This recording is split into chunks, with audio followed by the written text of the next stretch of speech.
NEWS.MC on Monaco Info is brought to you by Monaco Legend Properties.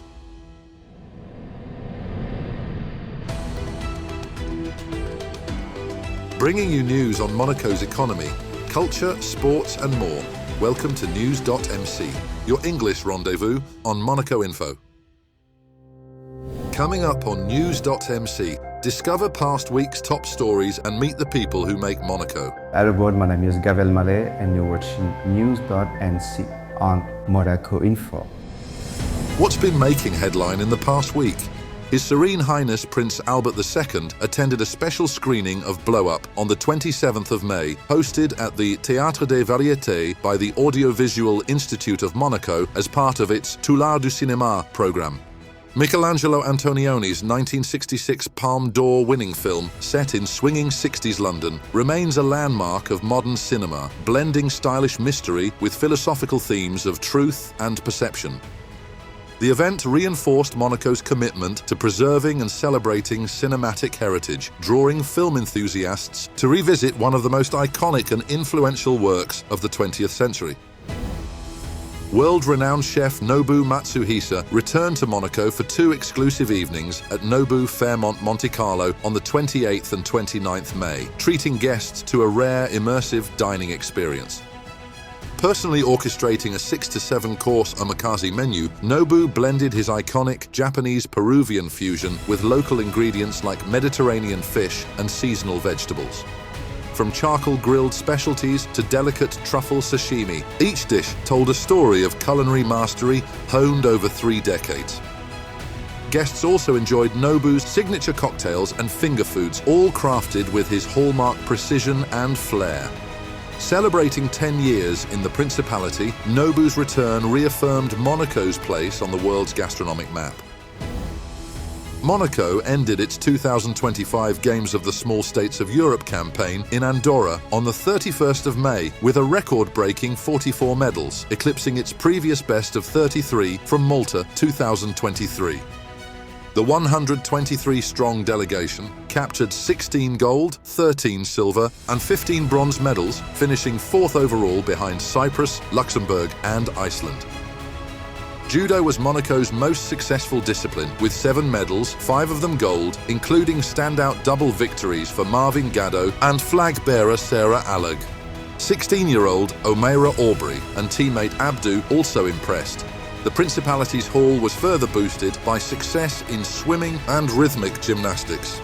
During the closing ceremony, the JPEE flag was officially handed over to Monaco, which will host the next edition in 2027 for a 3rd time. Outgoing JPEE Technical Commission President Jean-Pierre Schobel called the event a fitting finale to his 15-year tenure. France has announced sweeping new anti-smoking measures following the example set by Monaco. From July 1, 2025, smoking will be banned in outdoor spaces frequented by children, including beaches, parks, school entrances, bus stops and stadiums. The initiative mirrors Monaco's bold public health reforms introduced earlier this year, which included a ban on disposable vapes, an increase in the legal smoking age to 18, and extended smoke-free zones across the Principality. French Health Minister Catherine Vautrin said the move is aimed at protecting young people and creating a new generation free from tobacco.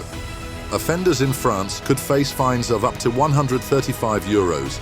Monaco's proactive stance is increasingly seen as a model across Europe for progressive anti-smoking policy. Monaco hosted the first European summit of the Global Women Business Leaders Network on June the 2nd, bringing together more than 100 female entrepreneurs from 16 countries. Organised by Johanna Houdrouge, the president of Monaco's Women Business Leaders Association, the event focused on fostering female leadership and building a more inclusive, sustainable economic future. Held at the Méridien Beach Plaza, the summit featured panels on AI, sustainability and entrepreneurship, with an emphasis on mentoring, networking and intergenerational collaboration. Monaco's strong representation of over 70 women business leaders highlighted the Principality's growing role in driving gender diversity. Participants hailed from across Europe, united by their commitment to collaboration and innovation. The summit set the tone for the Global Congress in Athens this autumn.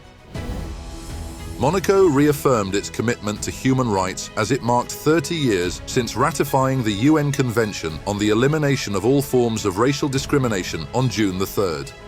Her Excellency Isabelle Picot, Monaco's permanent representative to the United Nations, was elected president of the 31st meeting on the convention, an honor reflecting the Principality's active role in promoting equality and dignity. Separately, His Serene Highness Prince Albert II received letters of credence from 4 newly appointed ambassadors representing Oman, Andorra, China and Lithuania, further reinforcing Monaco's global diplomatic engagement. His Serene Highness Prince Albert II has appointed Philippe Métou as Monaco's new Minister of State, effective July 4th. Métou, having been a member of the French Council of State and now at SNCF, has a distinguished career in the judiciary and public service, including key roles in the Ministry of Justice and the fight against corruption. He also served as a legal advisor in several government ministries and currently holds senior compliance roles at SNCF. The Prince expressed sincere gratitude to Isabelle Berroamadei for her interim leadership over the past 6 months, praising her dedication, professionalism and deep understanding of state affairs. Villeurbanne thrashed a depleted Monaco 94-74 in the first leg of the Betclic Elite semi-finals on Tuesday night in Lyon. Missing key players Mike James and Daniel Theus, Monaco started strong but unravelled after half-time. Despite briefly taking the lead in the second quarter, the Roca team crumbled under defensive pressure and poor discipline, managing just 29 points after the break.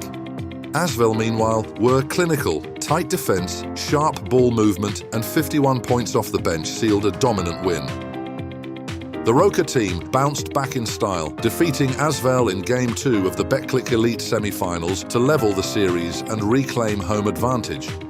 After a poor showing in Game 1, the defending French champions came out strong, dominating physically and controlling the match from start to finish. Asvel fought back in the second half but couldn't close the gap. With the series tied, the next 2 games in Monaco on Sunday, June 8th and Tuesday, June 10th could decide who advances to the final. Next up, our exclusive interview with the personalities making the Principality.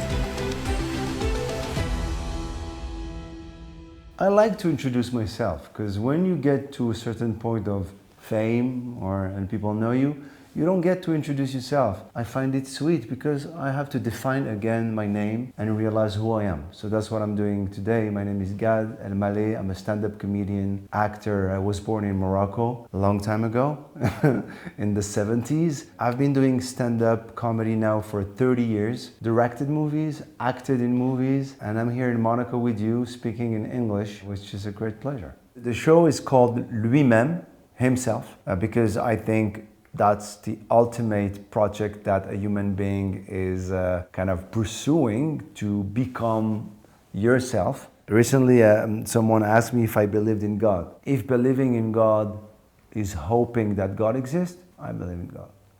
Otherwise, I have no proof. But does it make me happy to think that He's somewhere? Yes. I admire success, I encourage success, but success is also being a good person. Sometimes I have the opportunity to meet with big celebrities in Hollywood. What I remember is not how big they were, is how human, how touching, how funny, how lovable, how connected they were. Even big star. I did a small role in a movie with Al Pacino and we spent 3 or 4 hours talking about life, religion, God. I will remember this forever because he's a monster star. But what I keep in my heart from Al Pacino is the father he is and the Hanin, as we say in Morocco. I had this, I always call it a flame. I always call it a light, burning all the time, all the time. The dream of becoming an artist, a performer. I was obsessed with, shows they do at school. I was only focused on this. I didn't care about school. I was dreaming of becoming a performer. And I was waiting for the show at the end of the year. That was the only main activity that I loved. I think it's the biggest challenge I ever took in my life. I had to start over to learn English. I would speak English, but not as I do now, because I would study every morning 3 hours with a coach, and not only an English coach, a dialect coach, so I can pronounce and put the emphasis on the right syllable in the words every morning. So at night in the clubs, I would do jokes and then it hits. There's a wonderful story with this ping pong big champion in the 70s. He broke his wrist and then he had to learn again how to play with his left hand. And he said, you know what? Relearn and starting over with my left hand taught me so many things I didn't know about my right hand. And it's so interesting. Trying to find my words on stage in English when I was working so hard. It was difficult. But when I came back, French seemed not only easy, but I learned new things and I was stronger.